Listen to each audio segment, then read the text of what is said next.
solitudo al calenco el scalfaluco e trobarem beleu que la vida chanido de nous sentir ensemble dins une bande de mort. La société d'abondance a fait naître des croyances dans ce monde d'opulence, une néfaste dépendance. Je n'ai pas de belle Rolex, ni d'American Express. C'est dire si j'ai pas le sou. Parfois pour joindre les deux bouts, c'est à nous. Dans mon chez moi, c'est petit, oui mais c'est mon abri. Il fait bon jusqu'au bout de la nuit. Dans mon chez moi, c'est cosy, à souhait, comme un lit. Et il y a même un lit pour les amis. Sur l'échelle de l'importance, dans l'esprit de ceux qui pensent, toutes ces choses-là n'ont de sens qu'un caprice sans clairvoyance. La vérité est ailleurs et non ce pseudo-bonheur. Je représente Total. Je ne comprends pas pourquoi il y a autant de monde ici. L'exploitation que nous faisons est totalement propre, naturelle. C'est du gaz naturel d'ailleurs, hein, bio. Franchement, je ne comprends pas. Voilà. Je suis un peu déçu de voir que tous ces gens ne comprennent pas. Voilà.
Toutes les politiques publiques encouragent les démarches et les actions de qualité, le développement des appellations d'origine de l'agriculture biologique pour ne citer que celle-ci. Nos départements sont devenus leaders en la matière. Nous avons construit et obtenu des labels et des placements significatifs dans nos territoires, notamment en Ardèche, et qui profitent à tout cet ensemble. Forte mobilisation dans tous nos départements pour dire non au gaz de schiste. Et puis, on sait tous en orgueillit. Nous n'avons pas besoin d'être rassurés, nous ne sommes pas inquiets, nous sommes résolus à opposer une détermination citoyenne massive à toute exploitation de gaz de schiste, quel que soit l'endroit sur le territoire, ici dans le Gard, à n'importe. L'interdiction de la fracturation hydraulique en France est pour nous l'exemple phare. Nous savons tous que pas plus d'un tiers des réserves trouvées en combustible fossile doit être consommé d'ici 2050. Si l'on veut donner à la planète une chance de ne pas dépasser un réchauffement post-industriel de 2 degrés. Nous demandons de rester ferme et fidèle à vos propos. Rejeter la possibilité de restituer à Total le permis de Montélimar et d'interdire de manière définitive toute exploration et exploitation d'hydrocarbures conventionnels. Ce sont 97 organisations des États-Unis, du Canada, de l'Allemagne, de la Bulgarie, de l'Espagne, de l'Irlande, des Pays-Bas, de la Roumanie, du Royaume-Uni, d'Argentine, d'Équateur, du Mexique et de l'Australie, qui ont écrit à Madame la ministre Ségolène Royal. Impressionnant. C'est impressionnant le monde qu'il y avait. C'est impressionnant d'aller se promener sur la ZAD et de voir le travail qui se fait sur la ZAD par ses occupants. C'est impressionnant de voir comment il y a une conscience commune entre les jeunes de la ZAD qui occupent, entre les paysans historiques, comme ils disent, et entre la population. Donc, ils ont hier, je pense, passé un grand tour. La communication doit porter sur des réalités comme Notre-Dame-des-Landes, l'état d'urgence. Jacques. Donc l'actualité qui nous rassemble, c'est le retour du permis de Montélimar, abrogé inopinément par M. Sarkozy en 2011 et rendu à Total grâce à une décision administrative en février 2016. Ici, en plus, nous avons les permis de Navacelles, de la plaine d'Alès et du bassin d'Alès, tous les trois en demande de prolongation. Des bruits courts. On nous annonce un jour l'annulation d'un permis pour des raisons administratives. Un autre bruit annonce une abrogation imminente. À la suite d'un rendez-vous au ministère de l'écologie, on nous assure que tout va dans le sens où nous le voulons. Mais hélas, jamais nous ne voyons un texte, un papier, un décret, quelque chose qui nous annonce clairement l'abandon de ces permis. Et puis quoi? Que voulons-nous? Que cette aberration s'arrête, que ces projets soient tous abandonnés et qu'enfin on pense un peu plus à l'avenir. Mais pas demain, à combien je vais gagner, mais plutôt après-demain.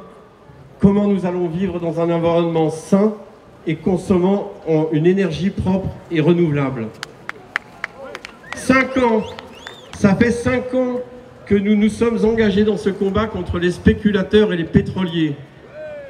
Pourquoi nous obstiner alors qu'on dit régulièrement que l'exploitation de ces ressources est inévitable, que nous allons en avoir besoin pour relancer l'économie, l'emploi, etc., etc.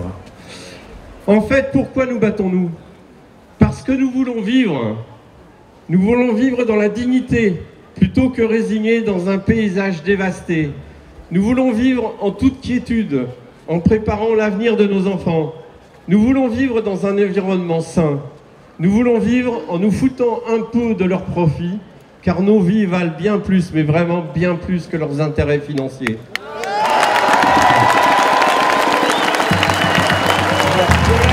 Voilà en quelques mots le résumé de notre combat. La motivation qui nous tient depuis si longtemps, c'est la volonté de choisir notre avenir. No Gazaran, ni ici, ni ailleurs, ni aujourd'hui, ni demain.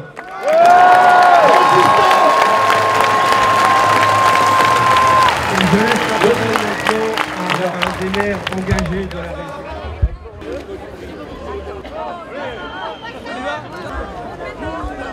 12, 13.